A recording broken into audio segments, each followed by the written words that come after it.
घुष्यते यस्य नगरे रङ्गयात्रा दिने दिने तमहं शिरसा वन्दे राजानं कुलशेखरम्।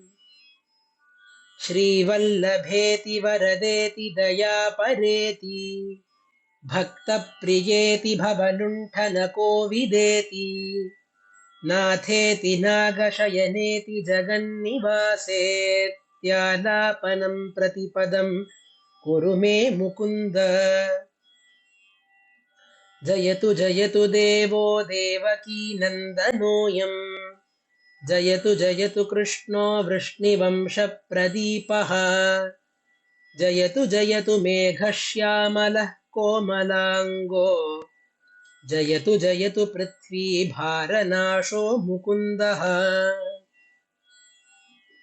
मुकुन्दमूर्ध्ना प्रणिपत्य याचे भवन्तमेकान्तमियन्तमर्थम् अविस्मृतिस्त्वच्चरणारविन्दे भवे भवे मेस्तु भवत्प्रसादात्।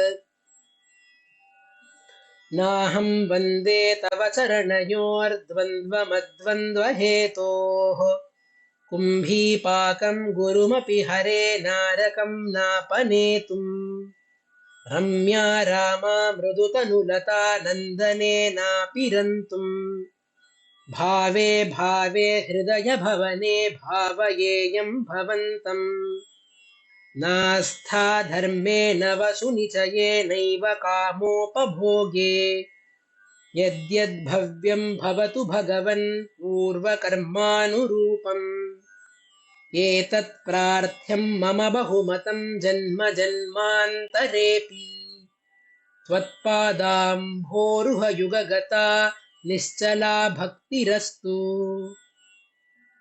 दिवि वा भुवि वा ममास्तु वासो नरके वा नरकान्तकप्रकामम् अवधीरितशारदारविन्दौ चरणौ ते मरणेऽपि चिन्तयामि। कृष्ण त्वदीयपदपङ्कजपञ्जरान्तम् अद्यैव मे विशतु मानसराजहंसः प्राणप्रयाणसमये कफवातपित्तैः कण्ठावरोधनविधौ स्मरणं कुतस्ते। चिन्तयामि हरिमेव सन्ततम् मन्दमन्दहसिताननाम्बुजम् नन्दगोपतनयं परात्परम् नारदादिमुनिवृन्दवन्दितम्। करचरणसरोजे कान्तिमन्नेत्रमीने श्रममुषिभुजवीचिव्याकुले गाढमार्गे हरिसरसि विगाह्यापीयतेजो जलौघम् भवमरुपरिखिन्नः खेदमद्य त्यजामि।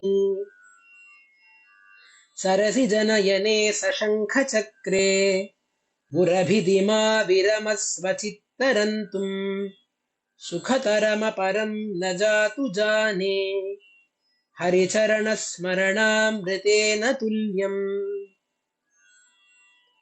माभीर्मन्दमनो विचिन्त्य बहुधा यामीश्चिरं यातनाः नामीनः प्रभवन्ति पापरिपवः स्वामी ननु श्रीधरः। आलस्यं व्यपनिन्य भक्तिसुलभं ध्यायस्व नारायणम् लोकस्य व्यसनापनोदनकरो दासस्य किं न क्षमः। भवजलधिगतानां द्वन्द्ववाताहतानां सुतदुहितृकलत्रत्राणभारार्दितानां विषमविषयतो ये मज्जतामप्लवानां भवतु शरणमेको विष्णुपोतो नराणाम्। भवजलधिमगाधं दुस्तरं निस्तरेयम् कथहमिति चेतो मास्मगाः कातरत्वम्। सरसिजदृशि देवे तावकी भक्तिरेका नरकभिदि निषण्णा तारयिष्यत्यवश्यम्। तृष्णातो ये मदनपवनोद्धूतमोहोर्मिमाले दारावर्ते तनयसहजग्राहसङ्घाकुले च संसाराख्ये महति जलधौ मज्जतां न स्त्रिधामन् पादाम्भोजे वरद भवतो भक्तिनावं प्रयच्छ माद्राक्षं क्षीणपुण्यान् क्षणमपि भवतो भक्तिहीनान् पदाब्जे माश्रौषं श्राव्यबन्धं तव चरितमपास्यान्यदाख्यानजातम् मा स्मार्षं माधवत्वामपि भुवनपते चेतसापह्नुवानान् मा भुवं त्वत्सपर्याव्यतिकररहितो जन्म जन्मान्तरेऽपि जिह्वे कीर्तय केशवं मुररिपुं चेतो भज श्रीधरम् पाणिद्वन्द्वसमर्थयाच्युतकथा श्रोत्रद्वयत्वं शृणु कृष्णं लोकय लोचनद्वय हरेर्गच्छाङ्घ्रियुग्मालयम् जिघ्रघ्राणमुकुन्दपादतुलसीं मूर्धन्नमाधोक्षजम् हे लोका शृणुत प्रसूतिमरणव्याधेश्चिकित्सामिमाम् योगज्ञाः समुदाहरन्ति मुनयो याम्याज्ञवल्क्यादयः अन्तर्ज्योतिरमेयमेकममृतं कृष्णाख्यमापीयताम् तत्पीतं परमौषधं वितनुते निर्वाणमात्यन्तिकम् हे मर्त्याः परमं हितं शृणुतवो वक्ष्यामि संक्षेपतः संसारार्णवमापदूर्मि बहुलं सम्यक् प्रविश्य स्थिताः नानाज्ञानमपास्य चेतसि नमो नारायणायेत्यमुम् मन्त्रं सप्रणवं प्रणामसहितं प्रावर्तयध्वं मुहुः पृथ्वीरेणुरणुः पयांसि कणिकाः फल्गुस्फुलिङ्गो लघुः तेजो निःश्वसनं मरुत्तनुतरं रन्ध्रं सुसूक्ष्मं नभः क्षुद्रारुद्रपितामहः प्रभृतयः कीटाः समस्ताः सुराः दृष्टे यत्र सतावको विजयते भूमावधूतावधिः बद्धेनाञ्जलिना नतेन शिरसा गात्रैः सरोमोद्गमैः कण्ठेन स्वरगद्गदेन नयनेनोद्गीर्णबाष्पाम्बुना नित्यं त्वच्चरणारविन्दयुगलध्यानामृतास्वादिनाम् अस्माकं सरसीरुहाक्ष सततं सम्पद्यतां जीवितम् हे गोपालक हे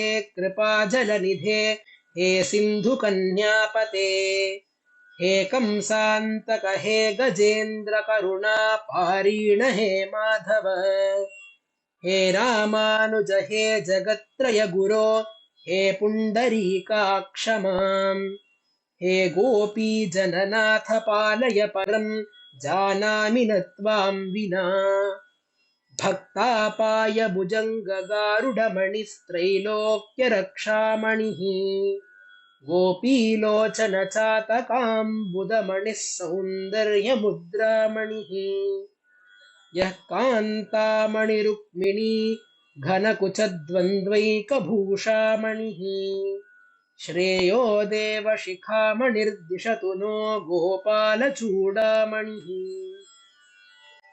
शत्रुच्छेदैकमन्त्रं सकलमुपनिषद्वाक्यसम्पूज्य मन्त्रम् संसारोत्तारमन्त्रं समुपचिततमः सङ्गनिर्याणमन्त्रम् सर्वैश्वर्यैकमन्त्रं व्यसनभुजगसन्दष्टसन्त्राणमन्त्रम् जिह्वे श्रीकृष्णमन्त्रं जप जप सततं जन्मसाफल्यमन्त्रम्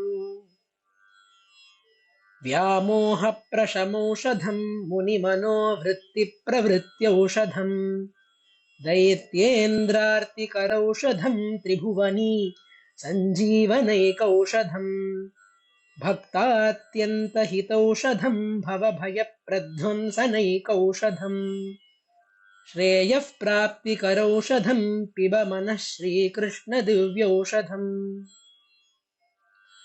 आम्नायाभ्यसनान्यरण्यरुदितम् वेदव्रतान्यन्वहम् मेदश्छेदफलानि पूर्तविधयः सर्वे हुतम् भस्मनि तीर्थानामवगाहनानि च गजस्नानम् विना यत्पद द्वन्द्वाम्भोरुह संस्मृतिर्विजयते देवः स नारायणः श्रीमन्नाम प्रोच्य नारायणाख्यम् केन प्रापुर्वाञ्छितम् पापिनोऽपि हा नः पूर्वम् वाक्प्रवृत्ता न तस्मिन् तेन प्राप्तम् गर्भवासादिदुःखम् मज्जन्मनः फलमिदम् मधुकैटभारे मत्प्रार्थनीयमदनुग्रह एष एव त्वद्भृत्य परिचारकभृत्य भृत्यस्य भृत्य इति माम् स्मर लोकनाथ नाथेनः पुरुषोत्तमे त्रिजगतामेकाधिपे चेतसा सेव्ये स्वस्य पदस्य दातरि सुरे नारायणे तिष्ठति यम् कञ्चित् पुरुषाधमम् कतिपयग्रामेशमल्पार्थदम् सेवायै मृगयामहे नरमहो मूकावराकावयम् मदनपरिहरस्थितिम् मदीये मनसि मुकुन्दपदारविन्दधाम्नि हरनयनकृशानुना कृशोऽसि स्मरसि न चक्रपराक्रमम् मुरारेः तत्त्वम् ब्रुवाणानि परम् परस्मान् मधुक्षरन्तीव सताम् फलानि प्रावर्तय प्राञ्जलिरस्मि जिह्वे नामानि नारायण गोचराणि इदम् शरीरम् परिणामपेशनम् पतत्यवश्यम् श्लथसन्धिजर्जरम् किमौषधैः क्लिश्यसि मूढदुर्मते निरामयम् कृष्णरसायनम् पिब धारावाराकरवरसुता ते तनूजो विरिञ्चिः स्तोता वेदस्तव सुरगणो भृत्यवर्गः प्रसादः मुक्तिर्माया जगदविकलम् तावकी देवकी ते माता मित्रम् बलरिपुसुतस्त्वय्यतोऽन्यन्न जाने कृष्णो रक्षतु नो जगत्त्रय गुरुः कृष्णम् नमस्याम्यहम् कृष्णे नामरशत्रवो विनिहताः कृष्णाय तस्मै नमः कृष्णादेव समुत्थितम् जगदिदम् कृष्णस्य दासोऽस्म्यहम् कृष्णे तिष्ठति सर्वमेतदखिलम् हे कृष्ण रक्षस्व माम् तत्त्वम् प्रसीद भगवन् कुरु मय्यनाथे विष्णो कृपाम् परमकारुणिकः किल त्वम् संसारसागरनिमग्नमनन्तदीनम् उद्धर्तुमर्हसि हरे पुरुषोत्तमोऽसि नमामि नारायणपादपङ्कजम् करोमि नारायणपूजनम् सदा वदामि नारायणनाम निर्मलम् स्मरामि नारायण तत्त्वमव्ययम् श्रीनाथ नारायण वासुदेव श्रीकृष्ण भक्त प्रिय चक्रपाणे श्रीपद्मनाभाच्युत कैटभारे श्रीराम पद्माक्ष हरे मुरारे